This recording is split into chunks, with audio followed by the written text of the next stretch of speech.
Hi guys! Aujourd'hui on va parler de la forme négative en anglais. Alors on aura d'une part les verbes réguliers qu'on a vus jusqu'à présent, et d'autre part on aura la forme négative appliquée aux deux auxiliaires, avoir et être, d'accord? On va commencer par la plus grande majorité des verbes, plus de 99% des verbes en anglais. Et voilà comment ça fonctionne. Et encore une fois, dans cette vidéo, ce qui m'intéresse, c'est pas autant la forme négative. Oui, bien sûr, je vais vous l'enseigner, c'est important, mais elle est simple. Ce qui m'intéresse encore plus, je crois, dans cette vidéo, et comme dans toutes les autres vidéos, c'est tout le vocabulaire utile que je vais vous apporter.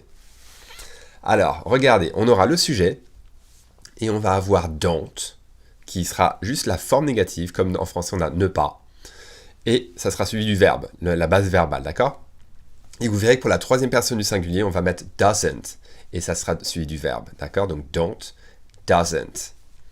Et ce qui m'intéresse vraiment maintenant, les exemples. Let's go over some examples. Alors d'abord, une petite conjugaison très simple pour que vous voyez comment ça marche avec le verbe fumer, to smoke.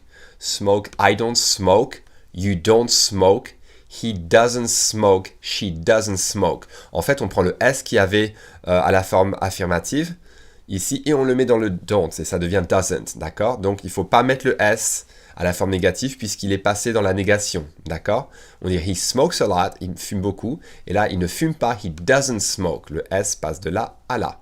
He doesn't smoke. We don't smoke, you don't smoke, they don't smoke, d'accord?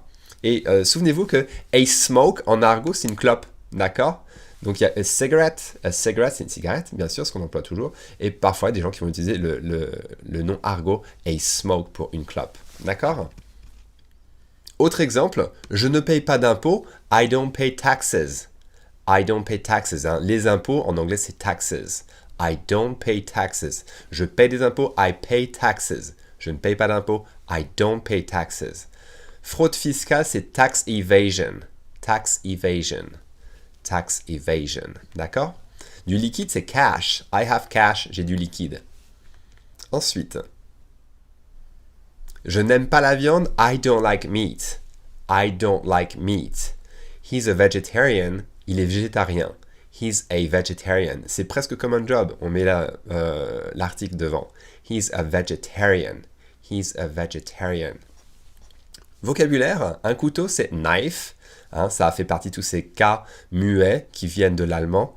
A knife. Un verre, a glass. A glass. Si vous parlez d'un gobelet, en plastique pour les anniversaires, c'est a cup, d'accord? A cup. Il est végétarien, on a dit. Une cuillère, c'est a spoon. Dans Mary Poppins, il y avait cette chanson qui est très connue. A spoonful of sugar makes everything go down. Everything go down. Everything go down. A spoonful, c'est une cuillerée. Une cuillerée de sucre. Fait tout bien descendre. Une fourchette, a fork. A fork. Et par exemple, encore une fois, là on entend bien l'accent américain fork dans la manière dont je dis par rapport aux anglais. Il dirait quelque chose plus du genre fork. Fork. Donc le R disparaît quasiment. D'accord?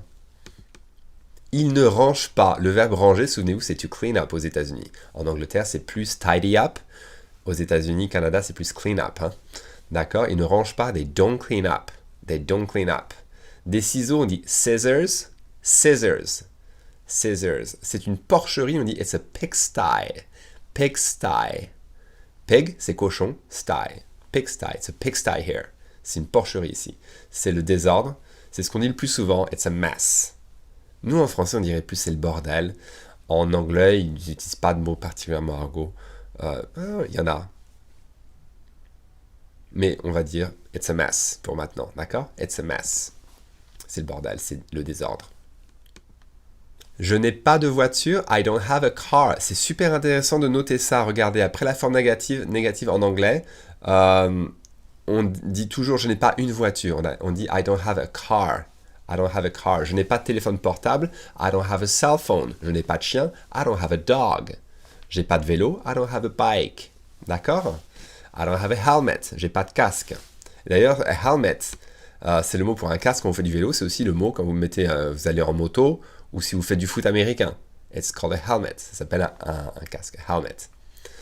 Et ton casque, pour dire et ton casque, on dit how about your helmet? How about your helmet? How about your helmet? Et a bike, c'est un vélo. Le mot entier, c'est a bicycle. Mais on dit souvent bike, d'accord? Ils ne regardent pas la télé. They don't watch TV. They don't watch TV. A board game, j'adore ce mot, super utile quand vous venez vivre dans un pays étranger. A board game, c'est un jeu de société. We're playing a board game tonight, on joue à un jeu de société ce soir. D'accord? Ils n'ont pas le câble. They don't have cable. Le câble en anglais s'appelle cable. Cable. They don't have cable. Ils n'ont pas le câble. Je ne sais pas où je suis. I don't know where I am. I don't know where I am. I don't know where I am. Je crois qu'elle est ivre. I think that she's drunk. Et encore une fois, ce that est optionnel. La plupart des gens ne le diraient pas d'ailleurs. I think she's drunk. I think she's drunk. D'autres mots, parce que ça c'est le mot standard pour ivre. D'accord? Sous.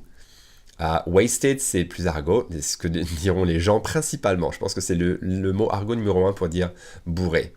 Wasted. On peut dire trashed. Trashed, on dit beaucoup ça. Hammered, ouais, on dit pas mal.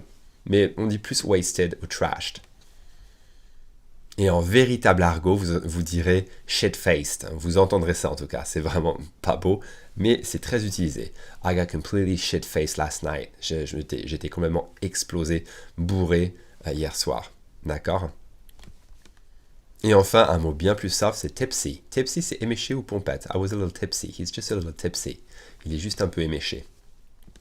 Ok, petit exercice, on va voir si vous vous souvenez de ce que je viens de vous dire. Ça va vous aider à mémoriser. Donc faites pause sur chaque image et je fais pause pendant 5 secondes, le temps de vous donner le temps de réfléchir et quand vous voulez voir ma réponse, faites play. Alors, on dirait je ne paie pas d'impôts, I don't pay taxes. I don't pay taxes. Et fraude fiscale, c'est tax evasion.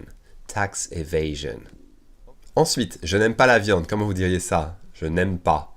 Et le vocabulaire qui manque, comment vous diriez ça?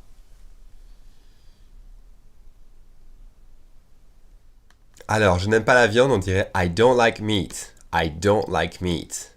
I don't like meat. Un couteau, c'est a knife, on ne prononce pas du tout le K. A knife. A glass, un verre. A glass of wine, un verre de vin. A glass of water, un verre d'eau. He's a vegetarian. He's a vegetarian, il est végétarien. Une fourchette, c'est a fork. A fork.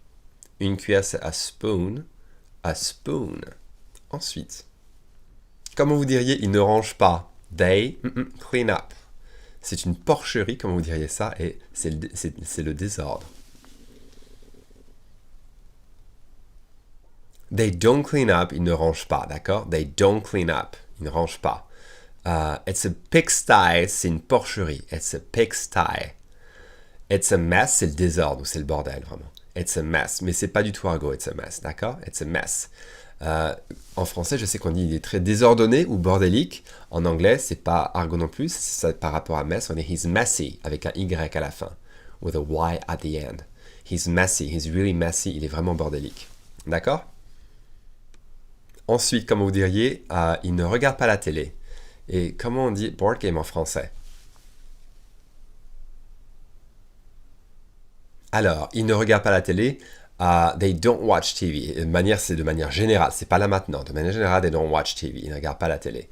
A board game, c'est un jeu de société. So, Monopoly, for instance. Monopoly is a board game. D'accord? Ils n'ont pas le câble, they don't have cable. Ensuite, je ne sais pas où je suis. Comment vous diriez ça? Comment vous diriez tipsy en français? Est-ce que vous avez un autre mot en tête pour bourré? Le premier, le plus utilisé. Et en anglais standard, comment vous diriez ivre ou sous?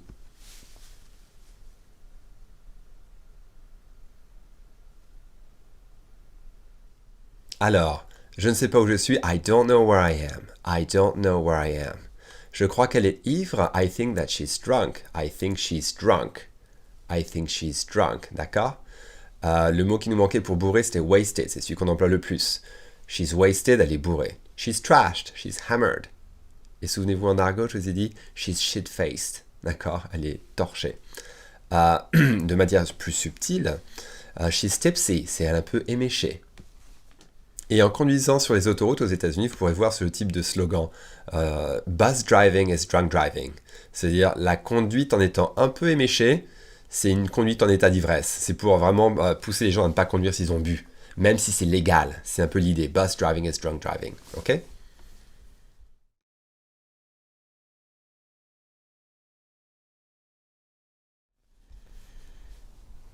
Alors, ensuite, la forme négative du verbe to be. Alors, sans contraction, voilà ce que ça donne. D'accord? Sans contraction. C'est-à-dire que ce serait dans un très joli écrit. Hein. On ne verra pas sauter le jour. C'est I am not, I am not, you are not, you are not. Ce not, c'est vraiment une prononciation américaine. Hein. Un anglais dirait plus not, not. Nous, c'est not, presque un A. I am not, you are not. He is not, she is not. We are not, you are not, they are not. D'accord? Et la forme contractée qu'on emploie bien plus souvent, voilà, ça c'est comme ça qu'on parle. D'accord? I'm not, you're not, he's not, she's not, we're not, you're not, they're not. I'm not, you're not, she's not, we're not, you're not, they're not. Alors dans tous les livres d'anglais, vous allez probablement voir you aren't, he isn't, she isn't, we aren't, you aren't, they aren't. Que dire? She isn't, ok, on l'emploie. She's not, she isn't, on dit l'un ou l'autre. You aren't, we aren't, they aren't, je l'entends quasiment jamais, hein. D'accord? Comme je l'ai dit là, aren't est surtout utilisé pour poser des questions. Donc pour poser des questions, oui. T'es pas content d'être là? Aren't you happy to be here? Ok. On dirait pas différemment, on dirait aren't you happy to be here? But you aren't French. Ok, c'est correct, mais je l'emploierai pas vraiment, et je pense que les Américains l'emploieraient pas vraiment. On dit vraiment you're not, he's not, we're not, you're not, they're not. D'accord? C'est comme ça qu'on parle aux États-Unis, au Canada en tout cas. Ensuite, I'm not home, par exemple. Je suis pas à la maison. I'm not home. Hold on, ne quitte pas. I have a call waiting, j'ai un double appel. Donc hold on, I've got a call waiting. I have a call waiting. J'ai un double appel. Steve est coincé dans les embouteillages, on dirait Steve is stuck in traffic. Même si à l'origine vous penseriez que traffic c'est le mot circulation, c'est vrai que c'est le mot circulation en général, on emploie ça parce que le terme entier c'est traffic jam. I'm in a traffic jam, je suis dans un embouteillage, mais on dirait juste I'm in traffic, I'm stuck in traffic, je suis coincé dans les embouteillages. I'm stuck in traffic. D'accord? Et on a ces deux adjectifs. Il y a stuck up qui vraiment très précisément, c'est pas exactement coincé, c'est vraiment plus hautain ou hautaine. She's really stuck up, elle est vraiment hautaine. Uptight, c'est coincé. He's super uptight, il est super coincé. D'accord? Ensuite, je ne suis pas prête, I'm not ready. I'm not ready. Make-up, c'est le maquillage, du maquillage, make-up. A bra, c'est un soutien-gorge, a bra. A dress, c'est une robe. A dress. Elle n'est pas enceinte. She isn't pregnant. She's not pregnant. She isn't pregnant. D'accord? Elle n'est pas enceinte. Une échographie, c'est an ultrasound. An ultrasound. Et passer une écho, passer une radio, un IRM, c'est toujours to take. C'est comme passer un examen, to take. À l'école ou en fac. D'accord? C'est to take. Donc, I'm taking an ultrasound. I'm taking an X-ray, je passe une radio, etc., etc. Donc, un ultrasound, c'est une échographie. Un OB-GYN. Un OB-GYN, c'est un gynéco. C'est comme ça qu'on parle d'un gynéco aux États-Unis, en tout cas, un OB-GYN. Une grossesse difficile, c'est tough pregnancy. Tough, souvenez-vous, c'est comme s'il n'y avait pas de O. Tough pregnancy. A pregnancy, c'est une grossesse. Pregnancy. D'accord? Ensuite, la forme négative du verbe to have. La forme négative de ce verbe a une forme britannique et une forme américaine. Ah oui, c'est très juste ça. Aux États-Unis, on dirait I don't have, you don't have, he doesn't have, we don't have, you don't have, they don't have. En Angleterre, c'est I haven't got. J'adore, c'est super beau. I haven't got, you haven't got, he hasn't got, she hasn't got, we haven't got, you haven't got, they haven't got. Très joli. Mais pas employé aux États-Unis. On dit I don't have. D'accord? Wow, c'est plus tranquille, je trouve. I don't have. Exemple. Par exemple, on dirait I don't have a watch. I don't have a watch. D'accord? She's sitting, elle est assise. She's standing, elle est debout. She's single, elle est célibataire. She's on the floor or on the ground, elle est par terre. Et je vous ai dit, la plupart des gens, je pense, feraient peut-être pas de distinction, mais quand même, si on veut en faire une, il faut rester logique. Et on the floor, c'est par terre dans un bâtiment. Parce que the floor, c'est le parterre. Quand il est fait du carrelage, de la moquette, n'importe quoi, mais c'est à l'intérieur. On the ground, c'est par terre, mais dehors, d'accord? Donc she's on the ground, she's on the floor, elle est par terre. Elle n'a pas de chaussures non plus. La manière dont on dit non plus, très intéressant, on dit either. C'est un mot qui a cette prononciation américaine. On peut dire either, c'est plus conservateur. La plupart des Américains diront either. She doesn't have any shoes either. She doesn't have any shoes either. Et vous pouvez très bien dire she doesn't have any shoes either. Une grande minorité des Américains diront either. Ça fait pompeux, ça fait snob, ça fait anglais britannique. Ça va ensemble généralement. Quand on dit ça fait british, souvent on pense ça fait un peu snob. Parce qu'on pense un peu que les Anglais parlent de manière un peu snob souvent. D'accord ? Ok, petit exercice. Comment vous diriez ça? Je ne suis pas à la maison. Comment vous diriez j'ai un double appel? Ne quitte pas. Et Steve est coincé dans les embouteillages.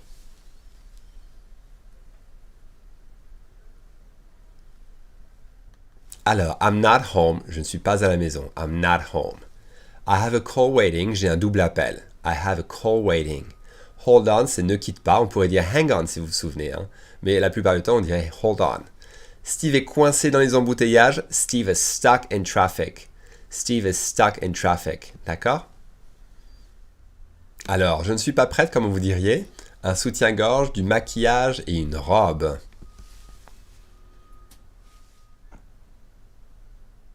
Alors, I'm not ready, c'est je ne suis pas prête ou je suis pas prêt. I'm not ready. Du maquillage, c'est make-up. Make-up. Un soutien-gorge, c'est a bra. A bra. Une robe, c'est a dress. Dress. Une chemise de nuit, c'est a nightgown. A nightgown. A nightgown. A gown, c'est une belle robe. D'accord? Une belle robe pour des événements. Ensuite, elle n'est pas enceinte, comment vous diriez ça? Et c'est quoi OBG? Une échographie et une grossesse difficile.